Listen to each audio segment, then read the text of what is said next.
Right, I've had a look around. I'm not a big lover of fishing the same swim week after week, and I was fishing this swim right here last week, and I caught a fish, granted, but I'm not too sure where I'm going to go.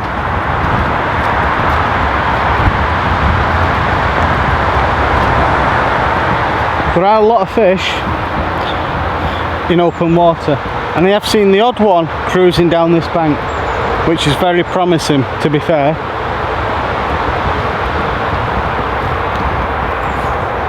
I just want to change the scenery.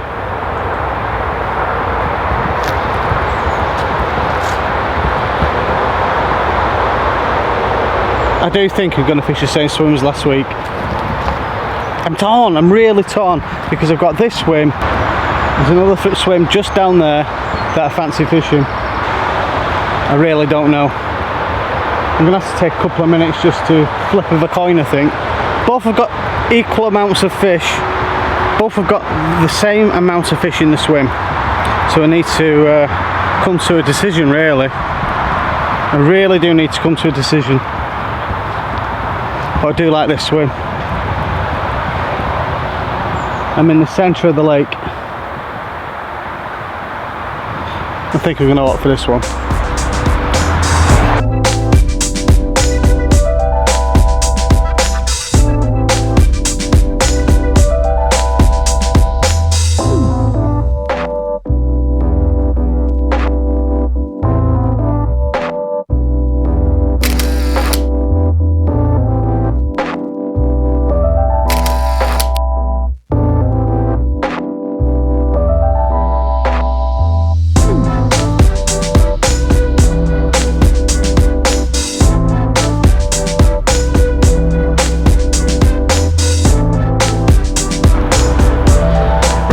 The rods are all set up now, I'm relaxed, chilled out, and on the last session I was really coming to lose confidence in a lot of things, and the simple point was the hooks kept on pulling. Bit of a pain. Now, many years ago I used to use something from Ace, which is called Ace razors. They were really good hooks. Fantastic hooks, but Ace went out of production, and I do believe there's another company who taken over the Ace brand. I think it was Max Cottis who had that brand in, used to be at Fox. Comment below, tell me exactly where I can find that hook again. There you go. The next best things, the affordable angling, is, I'll put a link down there. They're a really good hook as well. It's quite cheap for the price as well. Believe it or not, it's a Mancunian company. I've mentioned that in previous vlogs, not paid to say that. When I was in France, I used the Pro Logic ones. That. Let's just zoom in so you can see it. Them ones there, they were good hooks as well. That was like a swivel hook. We called it a Ronnie rig. And my go-to, which has been for years, and I do like these, this is a size 2, I've got other sizes as well, is that the Mugger Hug from Gardner. Very good hook, very strong, a little bit thicker gauge, but I really do want to get some of those razors if I can, because they were the mutts, they were the dog's mutts. So anyway, have you got any suggestions or any ideas on the kind of hooks that you use or you find which is the most productive? Because hook pulls were the worst problem I had on the last session. What was the hook I was using on the last session? Well, mainly they were corda hooks, to be honest. They were now some corda hooks are really good, don't get me wrong, but they just weren't taking proper hold. And I did sharpen them as well. I used a sharpening tool to do that. I put them in a vise, that kind of device there, and it didn't do the job. So I want to get some of them if I can.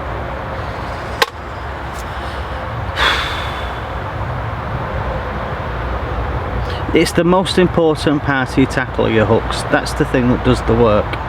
That's what hooks the fish. It's a silly comment to say, but unless they're right, you're always going to struggle. And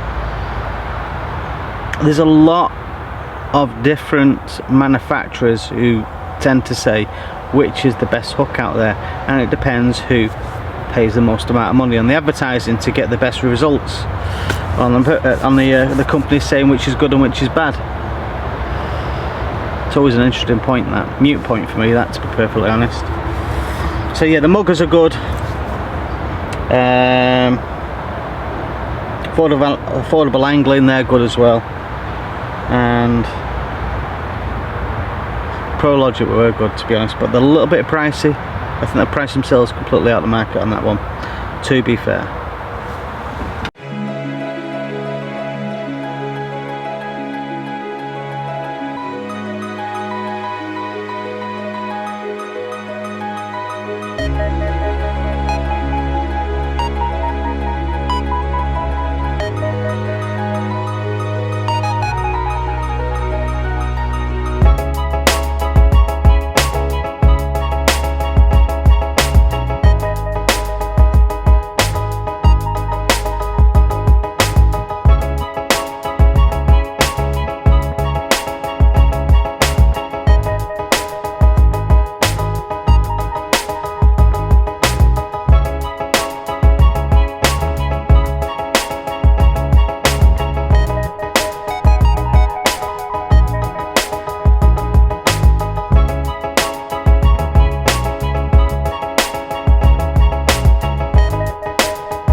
Getting towards the evening now. Well, sun is starting to set.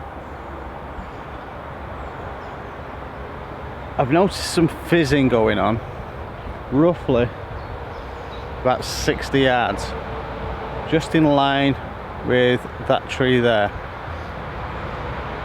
So I put some baits out with a throwing stick, a wafter and a stringer as well, stringer rig tied to it, so that's right over that fizzing area. So hopefully, if things go well, should pick a fish up. If I don't, at least I'm trying. That's the most important thing. I'm out and I'm trying.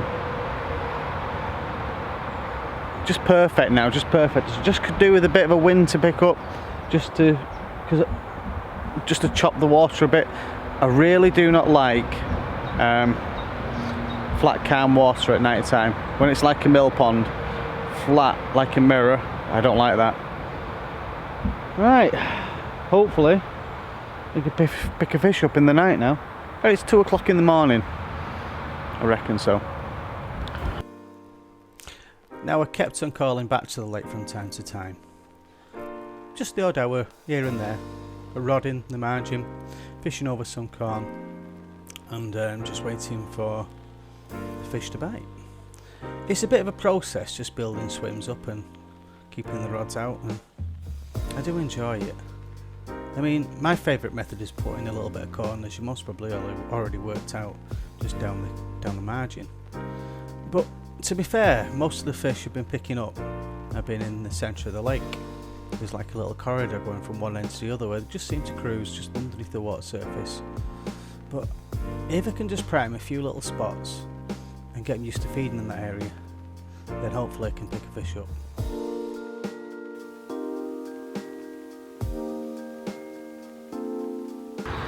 Here's the thing, Debs start coming out fishing with me again after lockdown. Now, in Saturday we can bubble, can't we?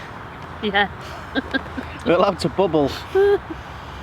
And I've also been force feeding Debs with books to read. So the first book she started with, or book, well there's going to be books. First book is The Carp Strikes Back by Rod Hutchinson. And I thought there was no better way for it to start understanding carp fishing than with the Carp Strikes Back. First book I read, 1980s. I read that. How are you finding it so far? It's okay. I've not read very much though, have I? No, but you're getting into it, aren't you? I've got more into it because it relates to things that you've told me. And the more books that I'll give you to read, then the better she'll understand carp fishing. And you're starting to do your wanging now, aren't you? You're casting your rods out. Yeah, I can wang. We call it wanging now. She just gets over it. Have you even thought of that word? I don't know. But we just throw it out and she wangs it out. Quite far you can wang it now, can't you? So yeah, she's got the casting, she's got the playing the fish. She's now doing rigs and stuff as well, aren't you? Kind of. You're learning the rigs. So yeah, bubbling tonight. Can't beat bubbling.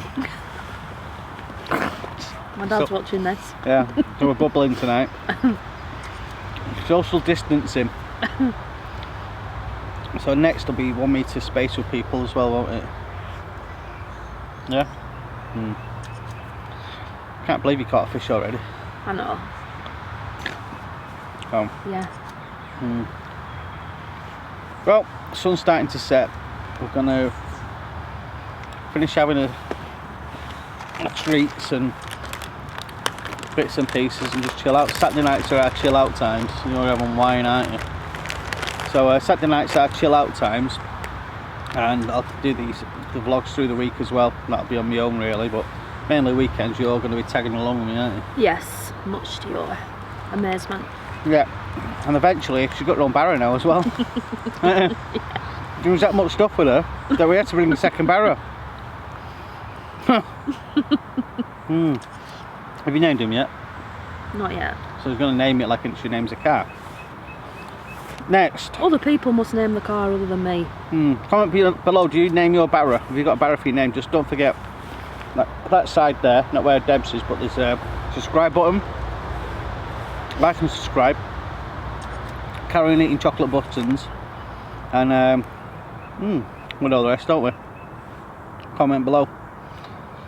What's your next thing you're looking for? New reels are next, aren't you? New reels. What else? New alarms. Yeah, you don't like the ones you've got? I do, but... Yeah. She's got the, inherited the ProLogic K, they're called K3s, aren't they? Yeah. What's wrong with them? What can you not see on them? You can't see them lighting up in the day. So in the day you can't see the LED properly. Can't really see which rod's going on. You're not sure which rod it is until you actually see whether the reel's spinning or not, so it's a bit of a pain that, it's a bit of a fail. So we're after some different ones. Bigger reels for your wanging. Big fat reels.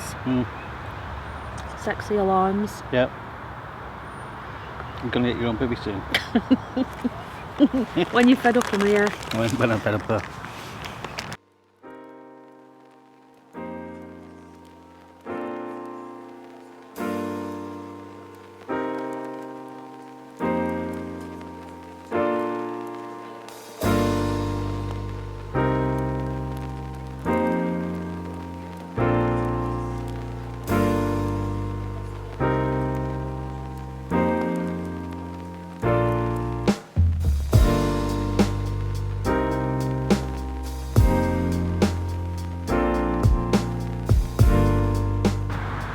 I've got a little tip for you. Do you know when you actually start trying to shoo birds away from your swim and they keep on coming back? Have you ever thought for 1 minute by going shoo, shoo, get out of my swim, whoosh, shh, you know, we've all done it, that those gestures identify to birds that there's actually food there. So can you imagine if somebody says you're not allowed any fish and chips at the chip shop and the door's open and they go in the back, how many people are going to go, ooh, I want some fish and chips?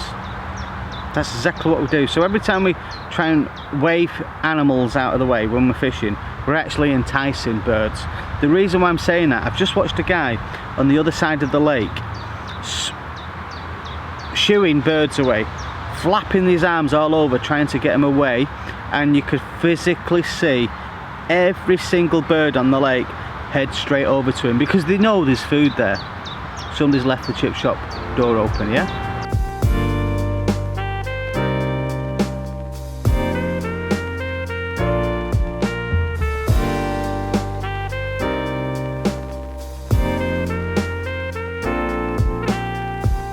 for watching the vlog. Good to see you again.